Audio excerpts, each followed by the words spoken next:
So, we are going to discuss about the electrochemical process. This is exactly reverse to what you have studied so far. In the previous session, we have seen that the conversion of electrical energy into the chemical energy is what we referred as electrolysis process. Now, coming back to this process, this is actually the conversion of the chemical energy into the electric energy. Now, we need to understand little bit about this chemical energy. Now, we know that when a spontaneous chemical reaction take place, for example, I will consider a hypothetical chemical reaction taking place in solution. Say these are all the substances that are involved along with their stoichiometric coefficients. Now, when this process is taking place, when this chemical reaction takes place, and if I say this is a spontaneous process that take place on its own, then we expect here that there is decrease of Gibbs free energy of reaction. What I mean to say here is that the delta G, that is the change in the free energy of the reaction, that is equal to the total free energy of the products minus the total free energy of the reactants put together will become the Gibbs free energy of the reaction. So, one can expect here the spontaneity of a chemical reaction when the situation is like this. This is your reactant free energy and this is product free energy, and the difference is what we call as delta G, which is found to be less than 0 or negative for a spontaneous process. So, now what I am going to do is I am going to convert this decrease of free energy into the electrical work. So, here we understand that the energy format, that is decrease of free energy, you referred it as negative of delta G. The negative sign indicate that it is decreasing, is being converted into the electrical energy. Now, when I am writing electrical energy, I know that I involve the total charge into the potential, which we refer here as the electromotive force, because here we are creating not voltage or potential, rather we are creating the electromotive force by creating a potential difference among the metal that you are dipping in the solution and the species which is already there in the solution. So, here by doing that, so suppose n mole of electron are involved in that particular process, and as the charge on each mole is 1 Faraday, and the total EMF of the cell, if I consider that as the E cell, this is found to be the situation. Now, when I am doing the same in the standard conditions, under standard conditions, that is temperature is 298 Kelvin, and under atmospheric condition we refer this as delta G naught is equal to. So, now we should talk about this E naught, that is standard potential of a particular electrode to participate in the oxidation or reduction process.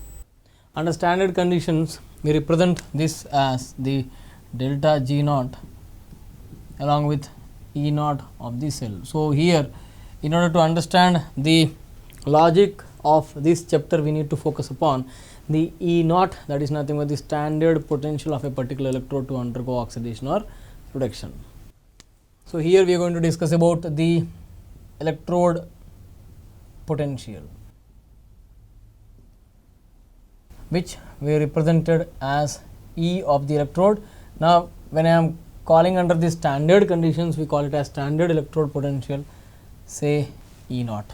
Now, this important definition is divided into standard reduction potential as well as standard oxidation potential. Now, we need to understand why this potential term is being used. Now, if I take a metal ion combination, for example, the aqueous solution of zinc plus 2 is immersed a zinc plate, we can expect here that as soon as the metal zinc comes in contact with the Zn plus 2 ion, due to the phase difference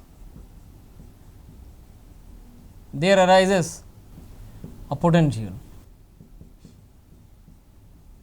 The potential of these two to interconvert into each other.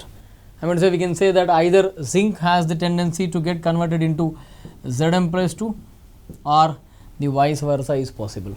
So, here when the metal is being brought in contact with that complementary ion, it need not be the same always, my dear students. Here one has to notice that if I am taking say the aqueous solution of the acid, that is nothing but the H plus ions, when I am putting a platinum rod inside, this is not just sufficient to develop the potential difference. One has to understand that we need to bubble in the H2 gas, and then only the electrode is said to be the complete one.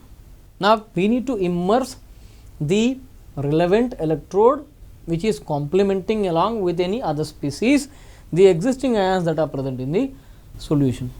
So, due to the phase difference, one can anticipate here the potential to be originated. So, there are two ways in which this could happen, that particular species may have the tendency to undergo reduction, then we call it as reduction potential.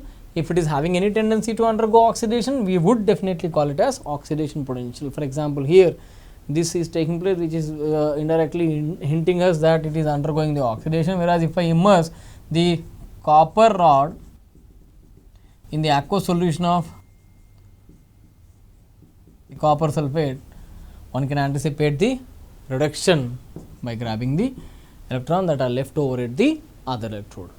So, here this is how the tendency to undergo whether oxidation or reduction is being developed over here. Now, the important part is that if I represent, for example, any metal with the valency say X getting converted into M or vice versa, if it is undergoing the reduction, then we call it as E naught M plus X slash M, whereas if it is undergoing the oxidation potential would be represented as E naught M to M plus X, and one has to understand that these two are contradicting with each other in terms of the sign convention. If for example, the E naught of this, that is the standard reduction potential of copper ion, is if I say 0.34 volt, then its oxidation potential when I denote, I would call it as minus 0.34 volt. That means, we say that this has the tendency to undergo the reduction. Now, when I am writing the oxidation potential of zinc, it has been found that it is around 0.76 volt, indicating that this has the tendency to undergo the oxidation, whereas its reduction potential value will become negative, then it has no tendency or less tendency to undergo any sort of reduction. So, here on the whole, if I want to construct the electrochemical cell, I should ensure that the species say zinc and Zm plus 2 complementing each other, whose concentration is C1 molar, is connected to any other species which has got the tendency to undergo reduction, because we have just seen that a zinc couple has the tendency to undergo the oxidation. Now, when I am connecting these two through a voltmeter or ammeter, I can anticipate here the flow of the electrons. So, here copper is immersed in the aqueous solution of copper plus 2. One can expect here that since we found that the oxidation potential value is high, so this will undergo the oxidation, the reduction potential value is high, so this will undergo the reduction. Now, we say that when zinc undergo the oxidation, this takes place, and the electron that are passing through the external circuit are moving into the copper, and those electrons will be absorbed by the copper ion to get converted into the metal. Now, when I am writing overall the reaction, the overall cell reaction in this cell is zinc is replacing the copper from the solution by participating in redox reaction. So, here you can see that zinc metal has replaced the copper ion from the solution. So, this is how the overall reaction is taking place. So, here if you think that the cell is complete and we are going to produce some electricity out of this, that means we are making a blunder here, because this circuit is not yet complete, for the reason that when this process takes place of the zinc ion flowing into the solution, zinc flowing into the solution as zinc ion, and copper plus 2 is getting deposited on the surface of the metal, you would certainly guess here that there is increase in, here you can see the positive charges are coming in, there is increase in the positive charges at the, you can see here electrons are released here. So, this is the negative electrode, but oxidation is taking place. So, here we call it as anode. This is completely contradicting with what you have seen in the electrolysis, where we call this negative electrode as cathode. Now, the electrons are being grabbed by this, so it is cathode, the positive electrode. So, here if we see the process in which there is accumulation of the positive charges at the anodic side, similarly the copper ions are going and depositing on the surface. So, there is increase of the negative ion concentration at the cathodic side. This will prevent the further flow of this zinc into the solution, and here the sulphate ion that are excess in the solution may prevent the copper to get deposited on the top of the copper metal. So, in order to prevent this, we need to neutralize this, like we do earthing in the general electricity, like we need to neutralize the solution. There is accumulation of what? The positive charges at the anodic side, and there is an accumulation of negative charges because the frequent deposition. So, in order to prevent that, we keep a U-shaped tube filled with a strong electrolyte kept in agar-agar jelly. So, here I am going to take a strong electrolyte like KCl, NaCl, NaNO3 etc. in agar-agar jelly, which allows the selective passage of the ions into the respective solution.